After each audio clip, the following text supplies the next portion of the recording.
Bom, na semana passada nós iniciamos então esse texto e dentre alguns pontos importantes que nós vimos na semana passada,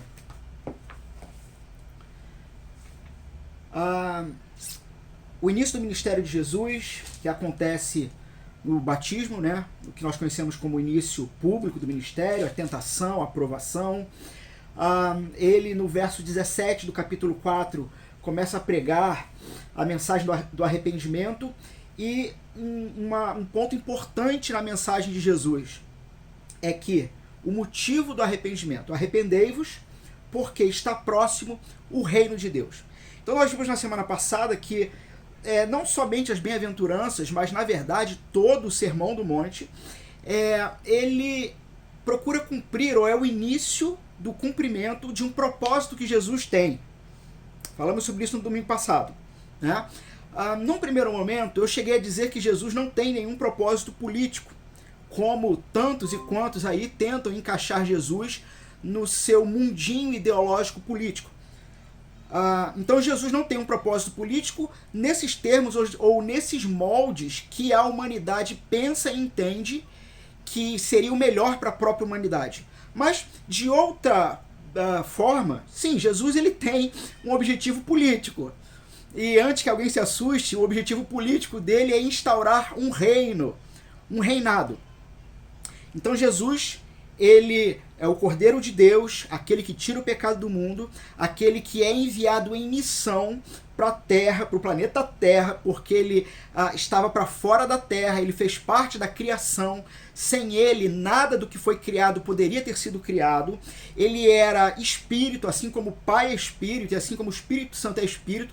Jesus era Espírito, mas uma vez que ele encarna por um milagre, através do Espírito Santo, em uma virgem chamada Maria, ele então passa a ter um espírito que é revestido de carne, de vísceras, de sangue, de ossos, no ventre da Virgem. E tudo isso por um motivo. O reino de Deus precisa ser plantado e expandido. Por quê? Porque lá na criação, quando Deus criou todas as coisas, tudo estava em perfeita ordem, o ser humano havia sido criado para ter plena comunhão e harmonia com Deus, sendo amado por Deus. Já falamos isso também em outros sermões, que Deus ele tem apenas um objetivo em criar o ser humano, em criar a humanidade, transbordar amor de si para fora, porque ele antes de toda a criação já vivia feliz. Deus é um Deus soberano e poderoso que não precisa de nada que nós podemos oferecer e não precisava de nós, mas ele soberanamente e amorosamente toma uma decisão de criar outros seres à imagem e semelhança dele para que ele transbordasse amor para fora. Só que deu errado no Éden. Algo deu errado no Éden. O que deu errado? O pecado. O pecado. Nossos primeiros pais, eles tomaram decisões que afastaram não somente eles do Criador, mas afastaram todos da raça humana, foram afastados do Criador. E o que aconteceu com isso? Bom, a palavra de Deus, a Bíblia, vai dizer que, por causa do que aconteceu lá, nós temos políticos corruptos. Por causa do que aconteceu lá, você de vez em quando tem uma briga um pouco mais esquentada aí, talvez com a tua esposa, com o teu marido. Que por causa do que aconteceu lá, os seus filhos são desobedientes. Que por causa do que aconteceu lá, não há paz. Não há paz. Mas nos encontramos, sim, no meio de uma pandemia. Né? No meio dessa crise aí. A Bíblia vai dizer também que com o que aconteceu lá, um determinado império se expandiu e vai chamar de um império das trevas. Para quem tem a dúvida do que possa ser isso, pensa assim, para quem gosta de Star Wars, né? Lembra do Darth Vader, né? Darth Vader, inclusive, ele é um bom símbolo para falar de Satanás, né? Como um imperador que dominou e governa algo que foi tomado e que não era lícito, não era dele. Você tem então um império das trevas que é governado por Satanás, que governa todo mundo, todo o planeta. E Deus envia o filho dele numa missão. Qual é a missão? Destituir Satanás do seu trono, que governa sobre o mundo, tirar Satanás do seu trono e começar novamente a expandir o reino de Deus. Então, Jesus tem essa missão, a expansão do reino. E para a expansão do reino, vimos também na semana passada, a partir do verso 1 e 2, que Jesus ele começa a ser muito conhecido por aquilo que ele fazia. Não somente ele pregava, mas os milagres e a maneira como ele ensinava. E ele começa logo a atrair atenção e atrair multidões para perto dele. Vendo Jesus, então, as multidões, subiu ao monte, se assentou, ou seja, Jesus ele toma uma posição de autoridade, porque era assim que os rabis ensinavam, e essa autoridade ela é tanto comprovada que ao final do Sermão do Monte, lá no capítulo 7, essas mesmas multidões, ou essa multidão que é relatado aqui no início do capítulo 5, ela vai dizer que não tinham visto até então ninguém que ensinasse com tamanha autoridade e coerência como este Jesus. Né? Então, ele se assenta e se aproximam dele os discípulos. Os discípulos. Vimos no texto da semana passada esse trecho. E vimos que Jesus ele tem um compromisso. Com quem? Com os seus discípulos. Com os seus discípulos. Apesar da multidão, Jesus ele tem um ensinamento para os discípulos.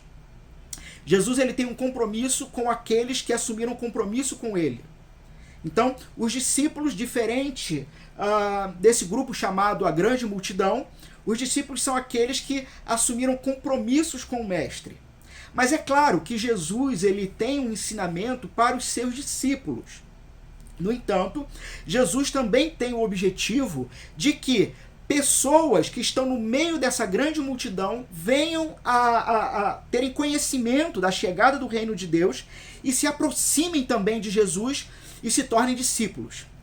Então veja, duas coisas importantes aqui.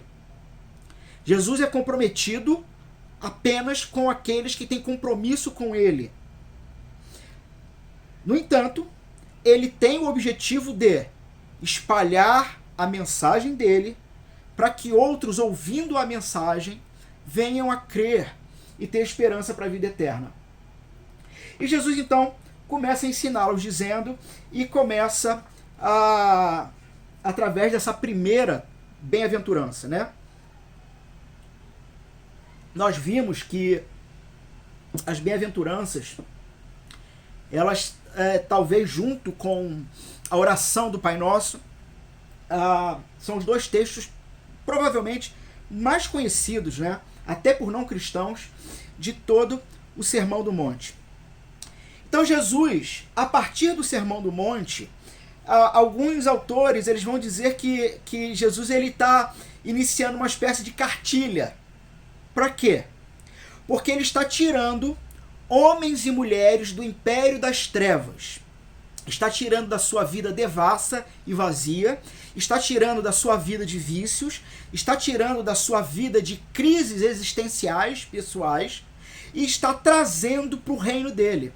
Só que, conforme ele traz para o reino dele através da palavra dele, consequentemente, quando você se torna cidadão de um novo reino, ou vamos dizer assim, de uma nova cidade, de um novo país, você precisa aprender a cultura desse novo país. Você precisa aprender a forma de viver e de lidar nesse novo país. E em todo a narrativa cristã, nós na verdade temos um conflito acontecendo. Um conflito entre o reino de Deus e o império das trevas. Né? E o reino de Deus avançando e atacando. Então nós temos um conflito onde aqueles que são feitos discípulos de Jesus são colocados no reino de Deus, começam a aprender através dos ensinamentos da palavra de Deus como um todo, Antigo e Novo Testamento, começam a aprender como viver nesse reino. Né? E via de regra vai ter conflito. Vai ter conflito. Então nós vivemos nesse embate, né? Às vezes em alguns até mesmo paradoxos, em que nós somos cidadãos do reino, não somos mais cidadãos deste mundo caído, No entanto, vivemos nesse mundo e temos a missão de continuar o projeto de Jesus. A saber, sim, nós, discípulos, somos treinados pela palavra de Deus para continuar a expansão do reino. Então Jesus, ele abre o Sermão do Monte e ele tem essa mensagem para os cidadãos do reino. Ele tem essa cartilha apontando para os discípulos. Ele vai dar o caráter dos discípulos, que é esse comprometimento, é esses que se aproximam dele para ouvir de mais perto. A partir disso, Jesus ele vai apresentar as bem-aventuranças e ainda no final ele vai apresentar para os discípulos a relação que nós temos que ter com o mundo. Né? Se você ler um pouquinho mais o verso 13, o 14 em diante, Jesus vai falar sobre ser sal e luz. Então Jesus está preparando o discípulo e nós temos aqui no Sermão do Monte, por que não chamar, um excelente manual de discipulado. E Jesus ele começa marcando, delimitando esses grupos de pessoas. Né? As bênçãos, as promessas do reino não são para todos. Com isso, e eu já até me adiantando um pouco no sermão, as bem-aventuranças, elas não se tratam de regrinhas ou de uma cartilha que você deve começar a lutar para cumprir, para que assim você entre no reino. Pelo contrário, as bem-aventuranças, elas vão descrever o caráter equilibrado e diversificado do discípulo. Nós vamos ver isso em todas as bem-aventuranças. Então o que nós temos aqui, nas 8, talvez poderíamos incluir 9 bem-aventuranças, ela tem uma característica última, tem uma característica diferente.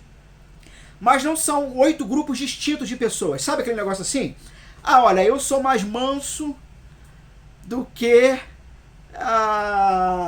pobre de espírito, né? Que é o de hoje. Ou outro, não, eu sou assim mais, eu não sou muito misericordioso não, mas fome e sede de justiça eu sou o cara. Ou, olha, vocês eu não sei, eu sou um chorão danado. Não é isso. Não é isso. Mas são 8 qualidades do mesmo grupo de pessoas. Então são características iniciais em que Jesus começa a delimitar. No meu reino é assim. É assim. E diferente disso não cabe. Não entra.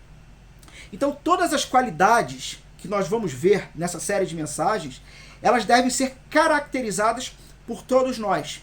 Por exemplo, como o fruto do Espírito. Né?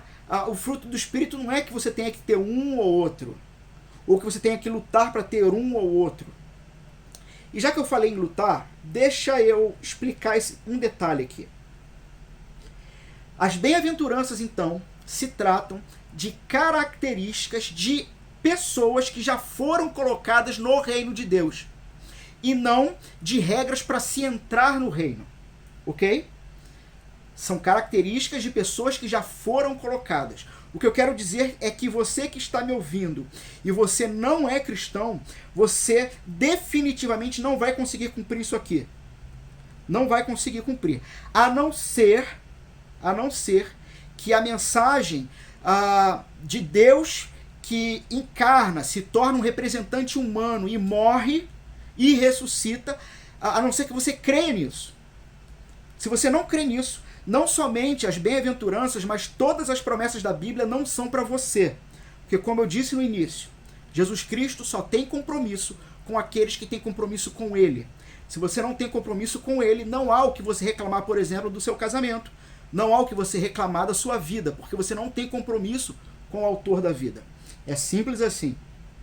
Simples assim. Por outro lado, preciso pontuar isso. Por outro lado, também não significa que, uma vez crendo no Senhor Jesus Cristo como o Senhor da vida e da morte, como Filho de Deus, e sendo trazido para o reino, e passando a ter amor pela igreja do Senhor e pelos irmãos, e entrando num processo discipulado, isso não significa também que automaticamente essas características aqui serão eu não quero dar muito spoiler ainda do que eu tenho a falar, mas essas características aqui não acontecerão na sua vida de uma hora para outra. Porque parte do pressuposto de que a vida cristã também é uma vida de alegria?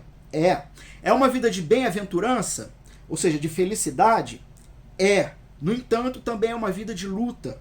No entanto, também é uma vida de esforço. É uma vida de agenda. É uma vida de horários. O que eu quero dizer? O que eu quero dizer é que, uma vez que você faz parte do reino de Deus, o pressuposto é de que iremos arduamente lutar para que as características do reino sejam vistas em nossa vida. Ok? Então, com isso, eu estou querendo dizer que você também tem responsabilidade diante do reino. É isso que eu estou querendo dizer. Então, como eu disse, fiz aquela comparação dos frutos do Espírito, né? Aliás, do fruto do Espírito. É um todo que tem que aparecer na nossa vida. O que é diferente, por exemplo, dos dons do Espírito. O que são os dons do Espírito? São dons dados pelo Espírito Santo a diferentes membros, né, do corpo para o serviço cristão. Bom, Jesus então, ele começa o seu discurso e assim, como um excelente pregador, né, que Jesus é, Jesus faz a melhor introdução que ele poderia fazer nesse momento. Para nós que estudamos para pregar, né, estudamos as ciências, né, da homilética, nós sabemos que uma boa introdução no sermão é muito importante.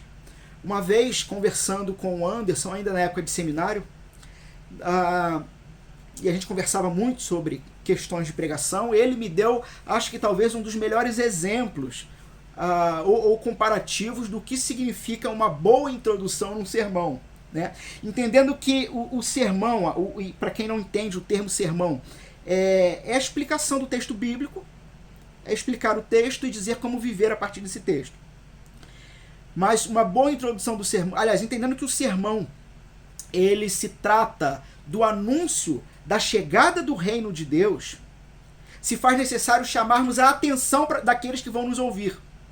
Eu me lembro que o Anderson ele fez o seguinte comparativo. Lembra aqueles filmes de cavaleiros medievais? Né? Que tem os cavaleiros, que um desafia o outro e coisa e tal. E aí você lembra como que um cavaleiro desafiava outro para um duelo? Ele vinha, né, tirava a luva e dava com a luva na cara do sujeito. Era um desafio para o duelo. E a introdução é exatamente essa. É uma luta. Uma introdução de um sermão é um tapa de luva no sujeito, porque você está desafiando ele para lutar contra Deus. Para lutar com Deus. Esse é o desafio. E Jesus então inicia o seu sermão do monte dando uma boa luvada, né, usando esse termo, no grupo que estava aqui. Por quê? Ele se assenta, você tem que entender você tem que se colocar na cena. Uma enorme multidão, um monte, Jesus toma a postura de um mestre, se assenta, os discípulos se achegam a ele e ele passa a ensinar dizendo, e a primeira palavra que ele usa é bem-aventurados. Bem-aventurados. Meus irmãos e meus amigos, só pelo fato de Jesus começar o seu sermão com esse termo, já era para deixar todos em grande expectativa. Todos em enorme expectativa. Por quê? Porque Jesus inicia o seu sermão com uma palavra que ela era muito utilizada na Grécia Antiga, nos trabalhos de filosofia, e, enfim, nos trabalhos científicos, mas era muito utilizado, e a palavra bem-aventurado, a gente traduz como feliz ou alegre, não é? Mas ela é muito mais profunda do que isso. Bem-aventurado não se trata de um momento de alegria, mas se trata de um estado pleno de felicidade. Se trata de algo que começa e não termina. Por quê? Porque essa palavrinha, bem-aventurados, ela tem relação com uma alegria divina, uma alegria dos deuses. Segundo alguns estudiosos, você tem, por exemplo, nas mitologias gregas, a palavra sendo atribuída diretamente aos deuses do panteão. Estes são os bem-aventurados, com uma alegria que humanamente nós não conseguimos discernir. Esses são os grandes deuses. Com o passar do tempo e com o passar da literatura, o termo ele começa a ser aplicado não somente aos deuses, mas vejam que interessante, aos filhos dos deuses. Aos filhos dos deuses.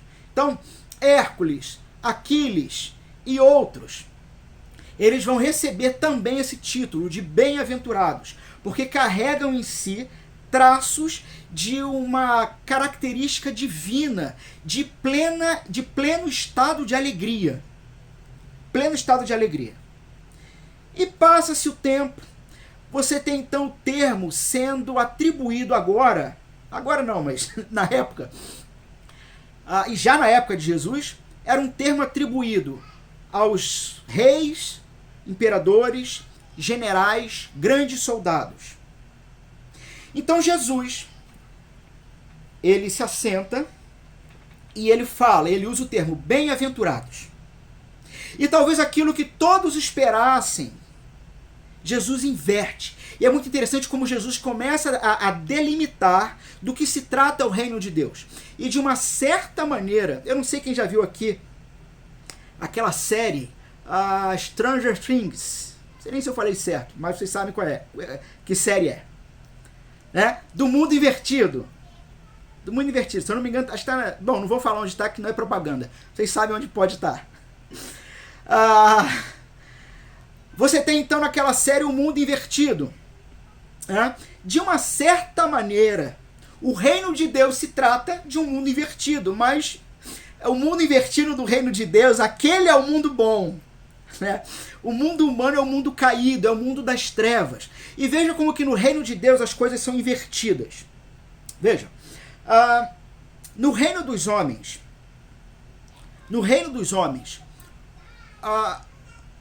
um acusado de crime que confessa o seu pecado, ele é condenado imediatamente e recebe até uma pena maior, porque assumiu o que fez.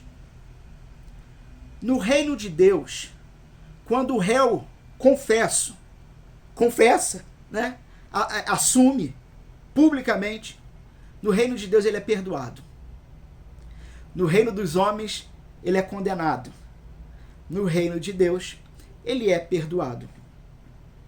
No reino dos homens, o bem-aventurado, o extremamente feliz, são homens que apresentam características de poder, autoridade, homens rudes, homens violentos, homens que tomam aquilo que eles querem simplesmente porque eles podem. Estes são os imperadores, os generais, os capitães. Esses são aqueles vistos como os heróis. Então aquele que tem uma alegria extrema é aquele que está acima dos homens, que tem o peito estufado. Só que no reino de Deus, bem-aventurados os humildes de espírito. É o mundo inverso. É o contrário. E apenas nessa primeira sentença, Jesus já deve ter chocado todos naquele momento. Porque quando todos esperavam que Jesus dissesse, bem-aventurado é aquele que consegue realizar aquilo que o coração deseja, seja da maneira que for, ele está dizendo que não. Bem-aventurados são os humildes, ou, em algumas traduções, os pobres. Os pobres de espírito. Então, Jesus aqui, ele está fazendo duas declarações, na verdade, nessa primeira sentença. Deixa eu desmistificar também um detalhe aqui para vocês. Em todas as bem-aventuranças, o que nós temos é uma estrutura poética. Podemos chamar assim. No grego, na construção desse texto, nós temos uma estrutura poética, onde nós temos sempre duas sentenças separadas por vírgula. E nessa estrutura aqui, nós temos a primeira frase, que é a frase de impacto, é uma felicidade divina. Vem o complemento, e nesta estrutura, o que vem depois da vírgula, na verdade, é o que completa a sentença. Para quem não entendeu o que eu disse, veja se vai ficar mais simples. Bem-aventurados. Um grupo de pessoas. Por que eles são bem-aventurados? Por que eles são extremamente felizes? Por que eles são capazes de passar por grandes dificuldades nessa existência, mas mesmo assim possuem uma fé e um brilho nos olhos que não há uma explicação humana? Porque deles é o reino dos céus. Entendam então que extremamente feliz não é aquele que é humilde. Sei que parece um contrassenso o que eu estou falando. Mas extremamente feliz não é aquele que chora. Como que alguém que chora pode ser feliz? Extremamente feliz não é o manso. Mas eles são extremamente felizes porque eles possuem uma determinada característica que somente discípulos têm. E por serem discípulos, eles receberão determinadas recompensas que têm relação com essas características.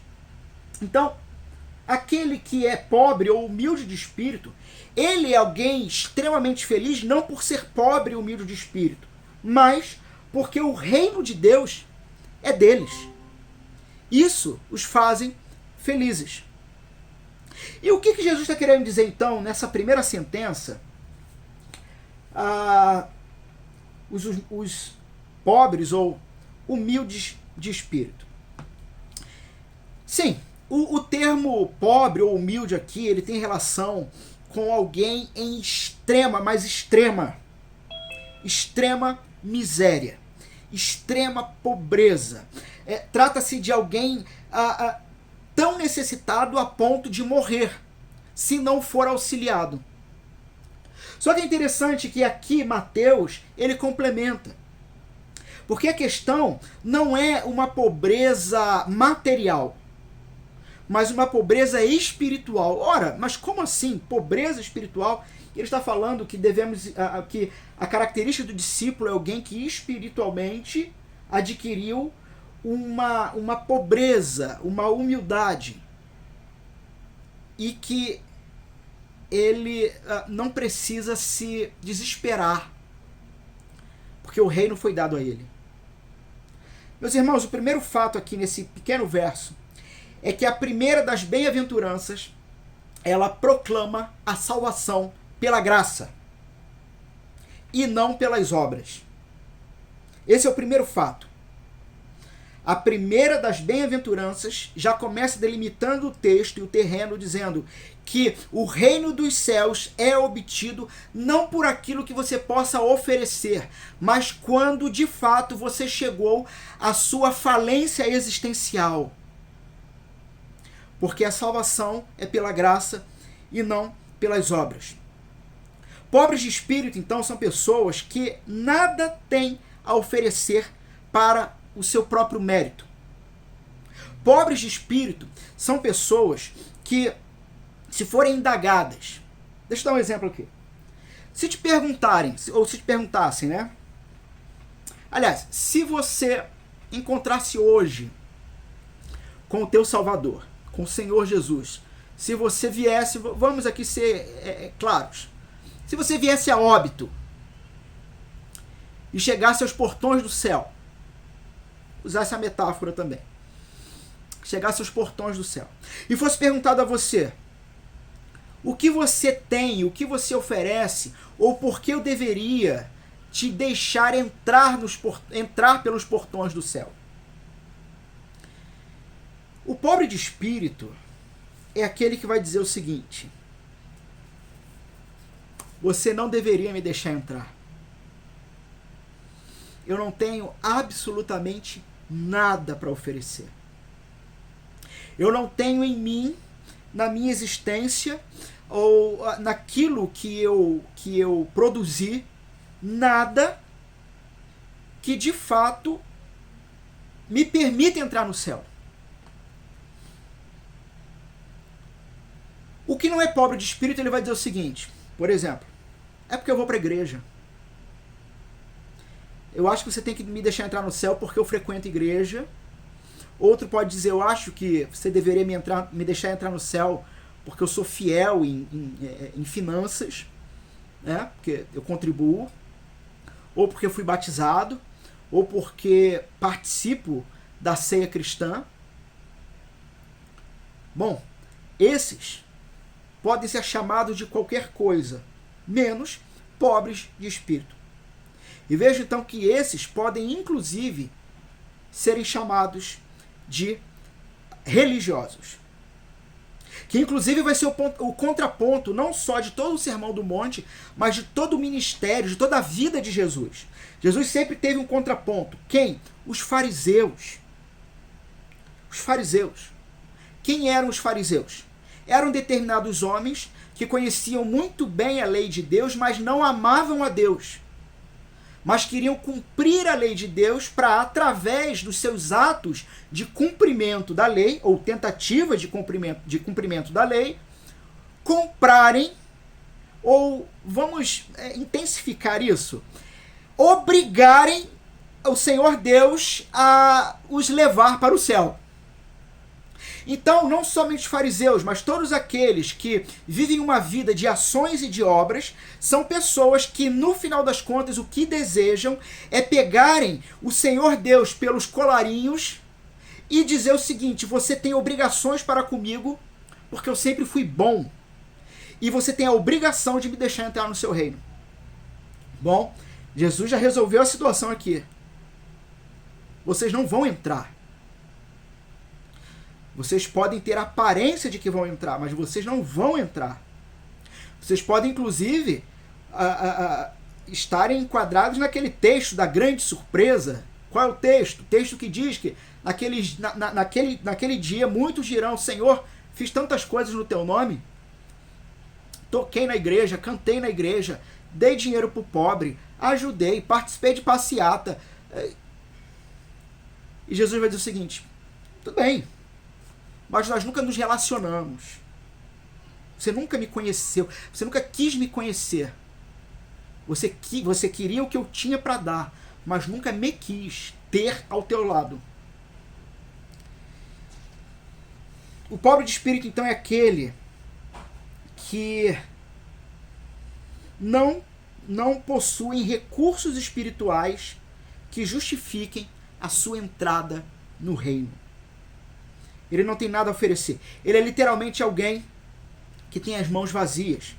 Que inclusive é um termo que um pregador chamado Charles Spurgeon gostava muito de utilizar, né? Nada trago em minhas mãos. Minhas mãos estão vazias. O pobre de espírito, e aí entenda, quando a gente pegar todas as características da primeira sentença de bem-aventurados, podemos ler os discípulos. Os discípulos são aqueles que trazem diante do Senhor as mãos vazias. Tem uma peça de teatro antiga, não sei quantos chegaram a assistir. Eu não lembro, eu era muito pequeno, mas se fazia essa peça nas igrejas, né? Quando as igrejas tinham grupos de teatro e coisa e tal. O nome da peça, se eu não me engano, era Mãos Vazias. Não sei quantos chegaram a ver um negócio desse, uma peça assim. Eu me lembro pouco dessa peça, mas eu me lembro que a peça, ela dizia basicamente o seguinte: que ao final da vida você tinha que ter coisas para mostrar para o Senhor que você fez. Irmãos, diante da palavra de Deus, uma das maiores bobagens que a cristandade inventou. O fato de que você precisa desesperadamente criar e produzir coisas para tentar impressionar Deus e lhe permitir a passagem para o reino. Porque o verdadeiro cristão, então, é aquele que chega diante do Senhor com as mãos vazias. Porque ele é cônscio da sua pobreza. espiritual.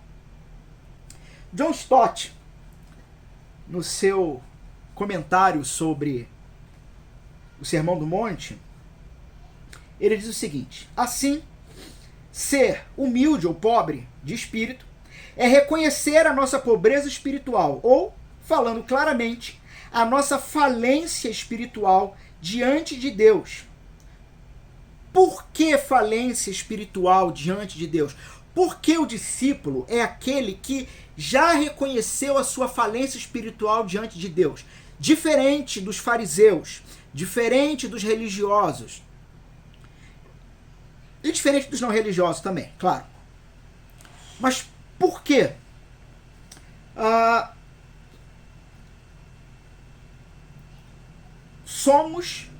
Porque somos pecadores. E sob a santa ira de Deus, estamos sob a santa ira de Deus, e nada merecemos além do juízo de Deus.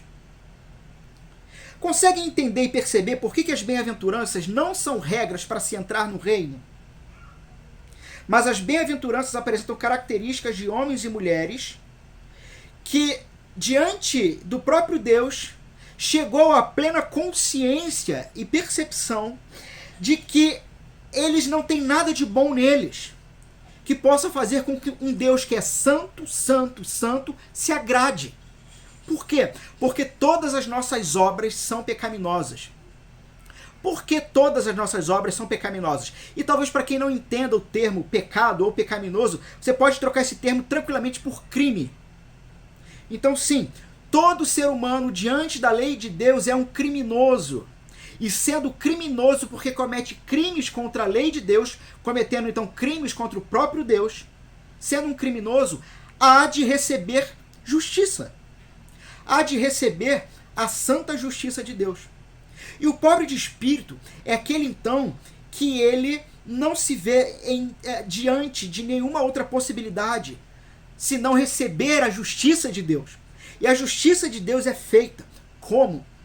Ora, o resultado dos crimes contra Deus é a morte. Este é o resultado. Este é o produto do seu crime, do nosso crime, do meu crime, que é praticado diariamente contra um Deus todo-poderoso que é santo, santo, santo. No entanto, os discípulos são aqueles que, ao se perceberem nessa condição e aceitarem o seu juízo, eles são protegidos pelo próprio Filho de Deus. Por quê? Novamente, quando você está pronto para a falência existencial, aí você está pronto para a graça. Enquanto você for orgulhoso das suas obras, enquanto você for orgulhoso da sua vida, enquanto você bater no peito por qualquer motivo que seja e se achar melhor do que os outros e alguém que tem direitos diante de Deus, você não está no reino. Você não está no reino. Você pode estar vestido de crente, inclusive. Mas a verdade é que você nunca entrou de verdade no reino de Deus. John Stott continua: nada temos a oferecer, nada a reivindicar, nada com o que comprar o favor dos céus. Esse é o pobre do espírito. E aí ele recita aqui um verso: nada em minhas mãos eu trago. Simplesmente à tua cruz eu me apego.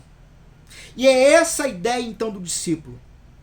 É aquele que não traz nada em suas mãos, se percebeu decadente em sua existência, mas encontrou no Filho de Deus, Jesus Cristo, e na sua obra, vida e obra, morte e ressurreição, encontrou na cruz de Cristo a esperança.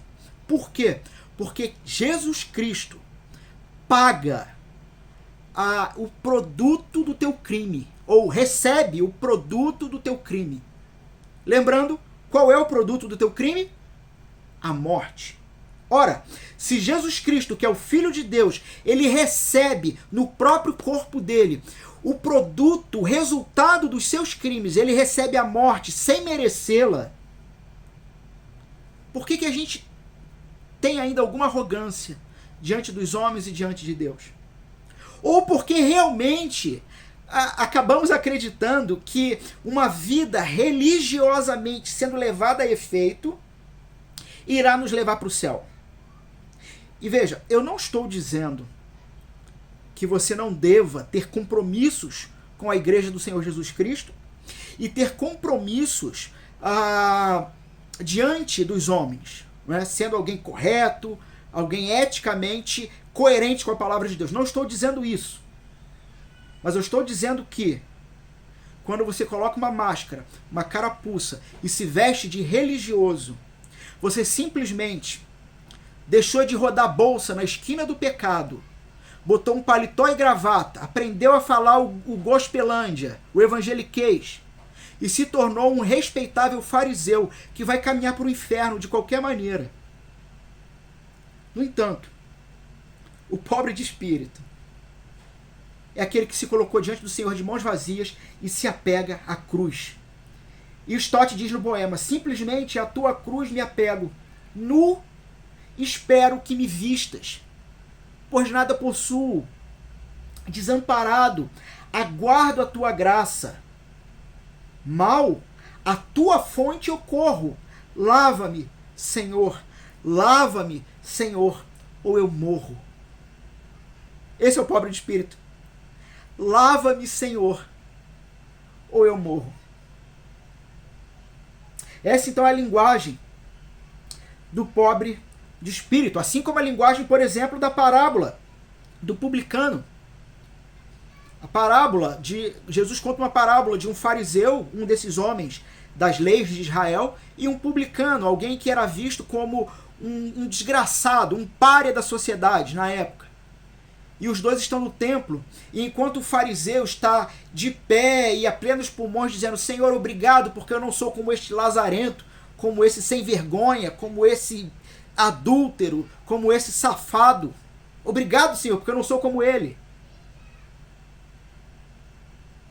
O publicano, esse pecador, ele está de cabeça baixa, de olhos baixos, e ele só clama: Senhor, tem misericórdia de mim, pecador.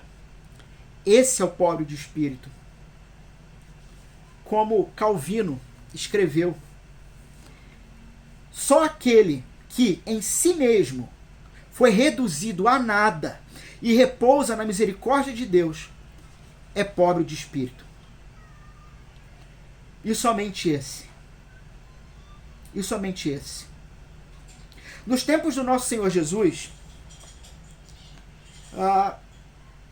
quem entrou no reino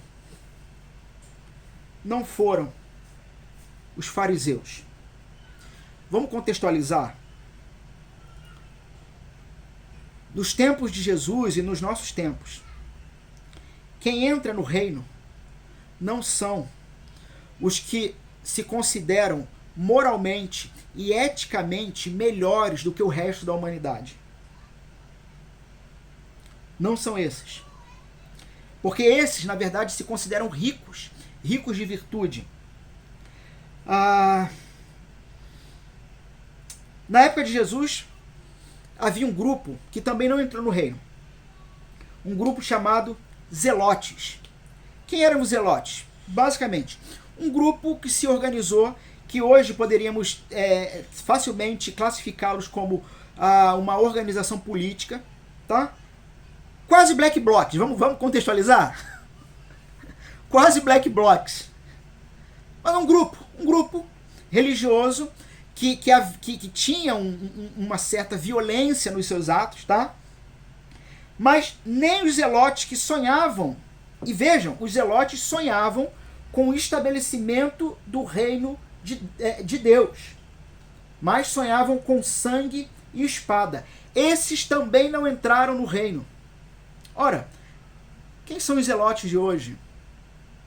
São esses que piamente acreditam que possuem uma virtude interior porque seguem determinada ramificação política A, B ou C. E que acreditam que o seu ideal político, se fosse implantado em nosso país, isto seria o melhor para a nação. E aqui eu estou falando de todos. Não estou falando de um, estou Estou falando de todos. Todos. Todos aqueles que realmente acreditam que politicamente irão trazer características do reino de Deus para essa terra, alguma coisa está muito errada, principalmente quando esses são cristãos. Alguma coisa eles não estão entendendo ainda.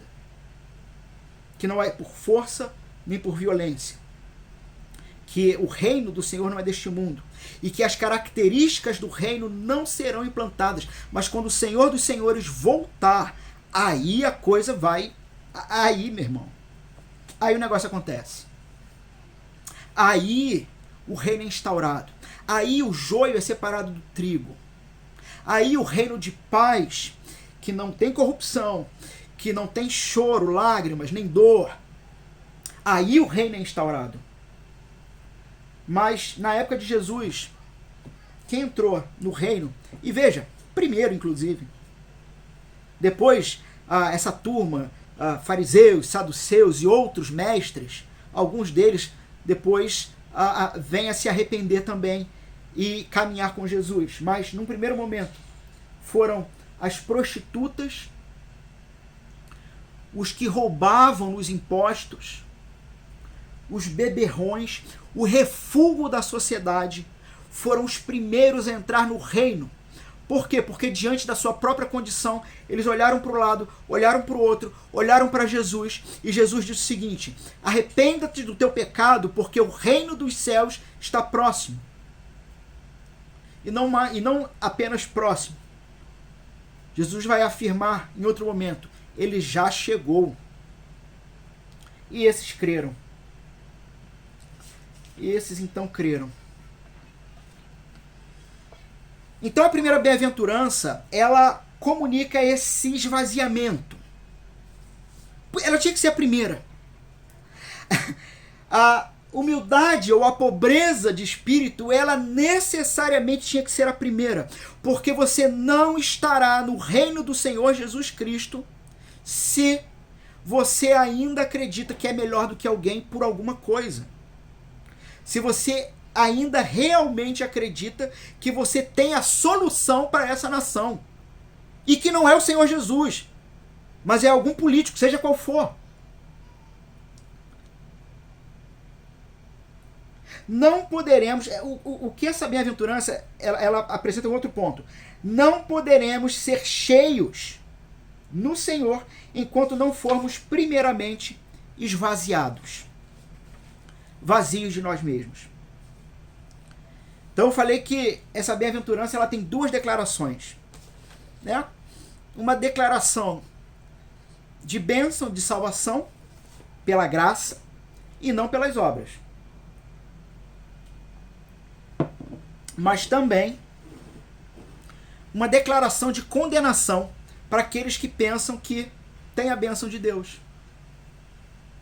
Para aqueles que pensam... Você já viu pessoas que realmente acham ou se acham tão boas ou tão próximas de Deus que elas falam com você com arrogância? A declaração dessa bem-aventurança é de que as pessoas que não possuem essa pobreza espiritual, ou seja, essa percepção de que precisa do Senhor Jesus para ser salvo e não das suas obras, as pessoas que não têm isso, essa bem-aventurança declara condenação para aqueles que pensam então que têm a bênção de Deus. E quem são esses? São pessoas que estão lidando com o sagrado ou tentando lidar com o sagrado, tentando lidar com as coisas espirituais, mas não atendem de fato o espírito da lei. Deixa eu explicar isso. O que é o espírito da lei? O que a gente quer dizer com isso? Quer dizer o seguinte: você tem a palavra de Deus. Se você não vive a partir da palavra de Deus como uma resposta de amor ao amor de Deus, se você não faz isso, você pode cumprir tudo o que está na palavra de Deus, mas você não cumpre o real objetivo da palavra de Deus. É o que eu quero dizer com o espírito da lei. Qual é o real objetivo da palavra de Deus? Qual é o real espírito da lei? É, de fato, se você vai se encaixar no que se encontra aqui, não é para ser arrogante ou para se colocar melhor do que outros ou tentar entrar no céu, mas é uma resposta de amor. É uma relação de amor com Deus. Como eu disse, os fariseus são os melhores exemplos para isso, né? Porque eles sempre vão apresentar exemplos errados de justiça. Eu te pergunto, qual é a justiça do reino? Que justiça é essa que permite a entrada no reino? A mesma justiça que ainda no Sermão do Monte, lá em Mateus capítulo 6, verso 33, o Senhor Jesus vai dizer que buscai primeiro o reino e a sua justiça, e todas estas coisas serão acrescentadas. Ora, que reino e que justiça do reino? A justiça é essa. A justiça é que, se não houver fé no Filho de Deus, você está condenado. É isso. É isso. Porque é uma justiça que tem como objetivo humilhar o ser humano arrogante, para que ele olhe honestamente para o seu próprio coração e perceba o seguinte: estou perdido. Estou perdido. E no Filho de Deus, e na cruz do Filho de Deus, encontra redenção, encontra paz. Por quê? Na cruz, Deus teve que morrer. E isso é humilhante para a gente. Ou deveria ser. Ora, quando você pensa nesse fato, Deus teve que morrer numa cruz. Por que Deus teve que morrer numa cruz? Porque nem eu, nem você não temos capacidade de sermos bons o suficiente para entrar no reino. E ele morre numa cruz, mas ele ressuscita, convidando a gente para essa fé que transcende a morte. Irmãos, vejam que essa bem-aventurança, ela não é nem ao menos popular nas nossas igrejas nos últimos dias. Não é uma bem-aventurança muito popular. Me digam, me respondam. Como ser humilde de espírito? Como ter essa consciência de que nada devemos ter em nossas mãos, porque qualquer coisa que produzimos normalmente é para nossa própria glória e para o nosso próprio ego, mas não temos que ter nada, apenas a fé no Senhor Jesus?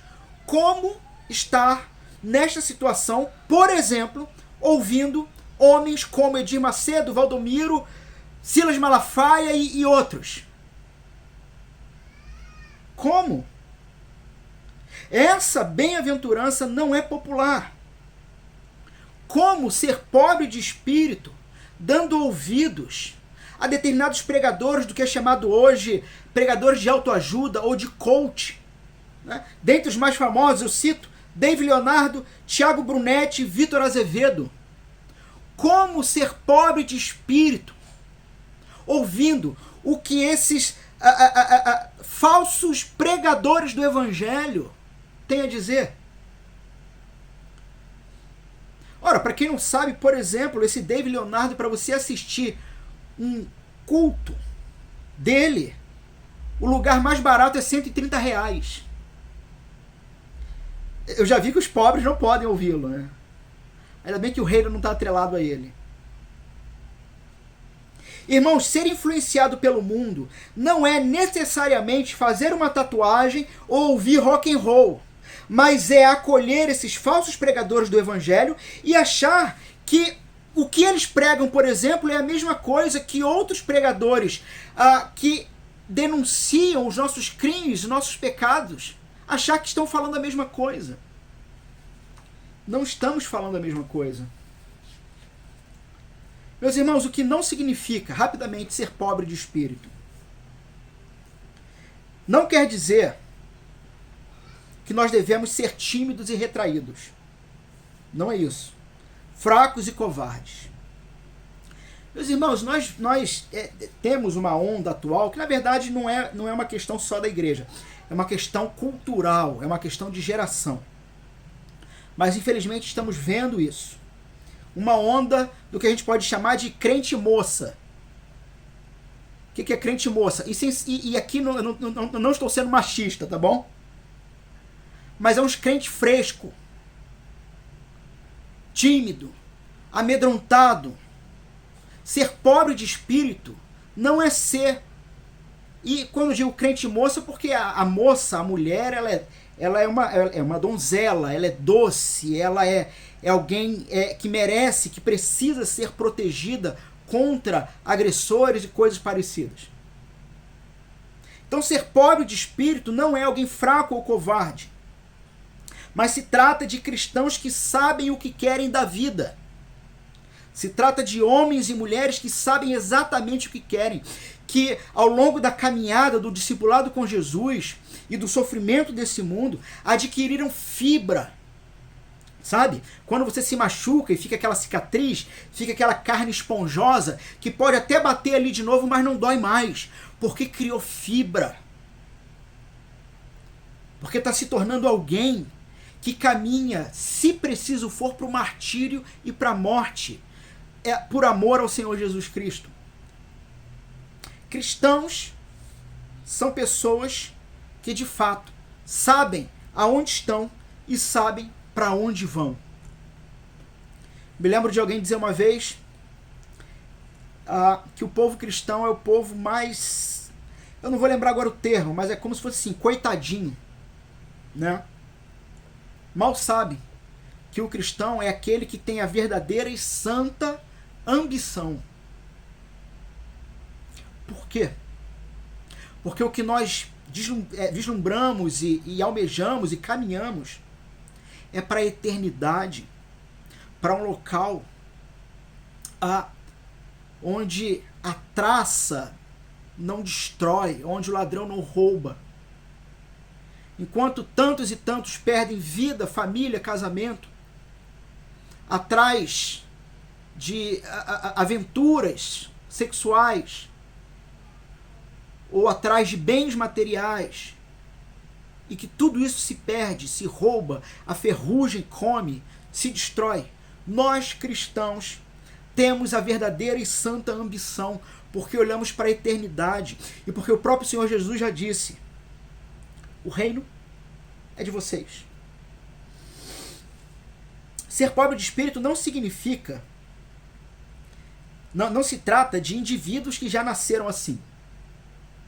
Sim, existem pessoas que naturalmente são mais tímidas, são mais retraídas, né? Mas não é isso. Não é isso. Por quê?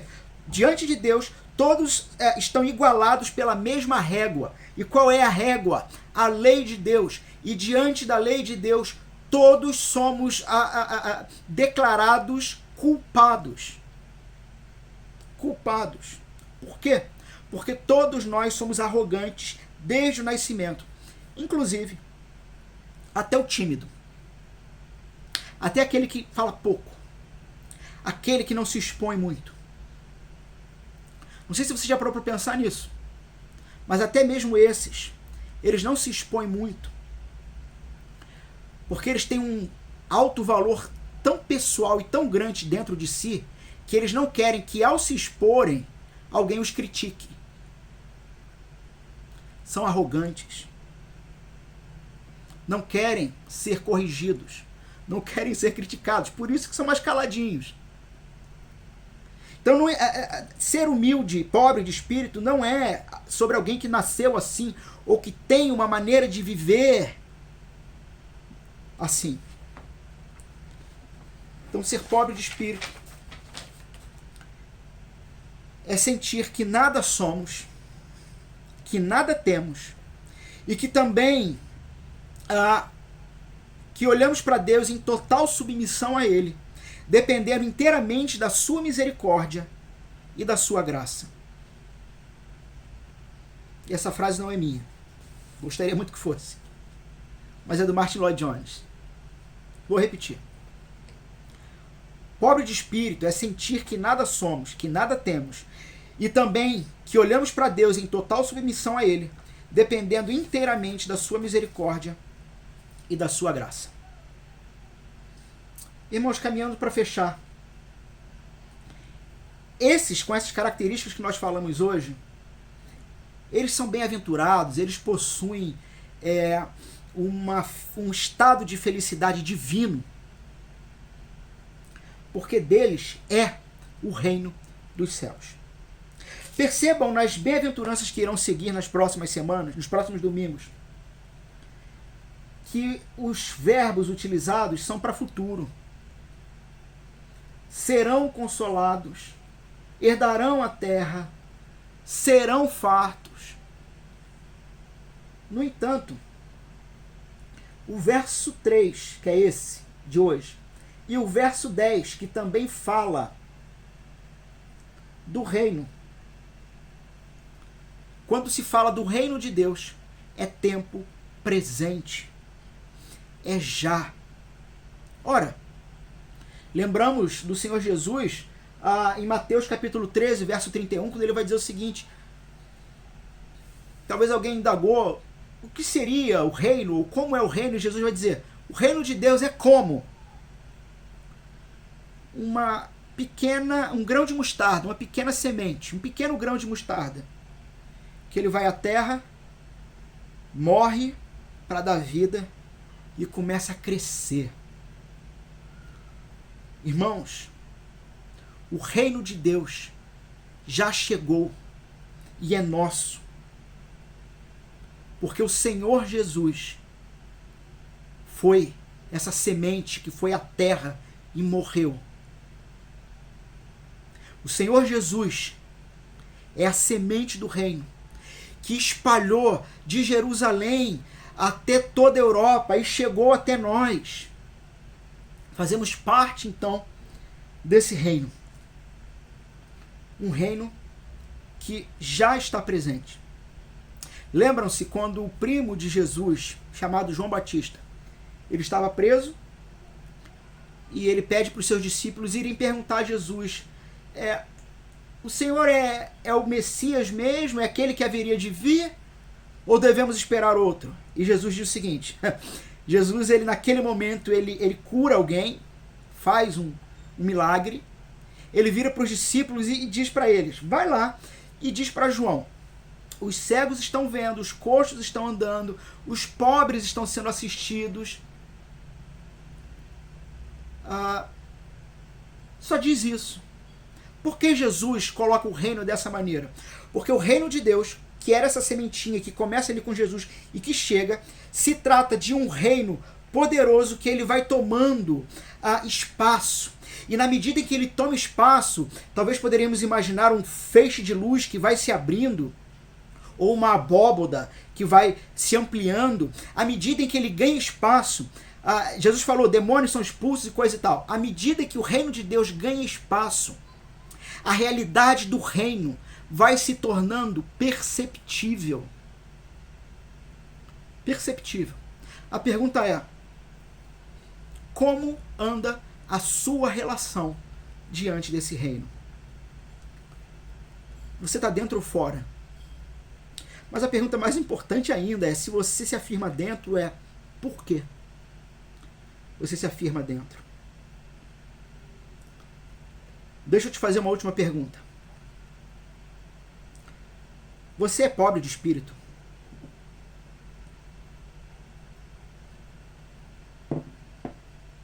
Você é realmente pobre de espírito?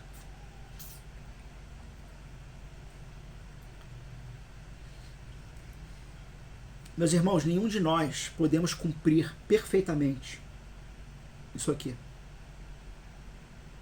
Mas então como é possível o cristão se afirmar dentro do reino? Porque Jesus Cristo é maior e melhor do que nós. Porque Ele é aquele que abriu mão de sua glória, que assumiu um corpo humano e que na cruz ele se torna plenamente pobre de espírito ao receber os nossos crimes no corpo dele. E aquilo que era dele, do nosso irmão mais velho, o melhor e verdadeiro irmão mais velho, diferente do irmão mais velho do filho pródigo, mas Jesus, nosso maior e melhor irmão mais velho, aquilo que era dele por direito, ele abre mão e nos dá de presente.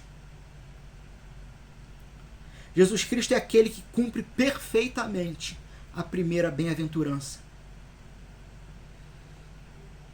e dá para cada um de nós um título. Qual é o título? Bem-aventurado. Porque por minha causa e não por sua causa, o reino é seu.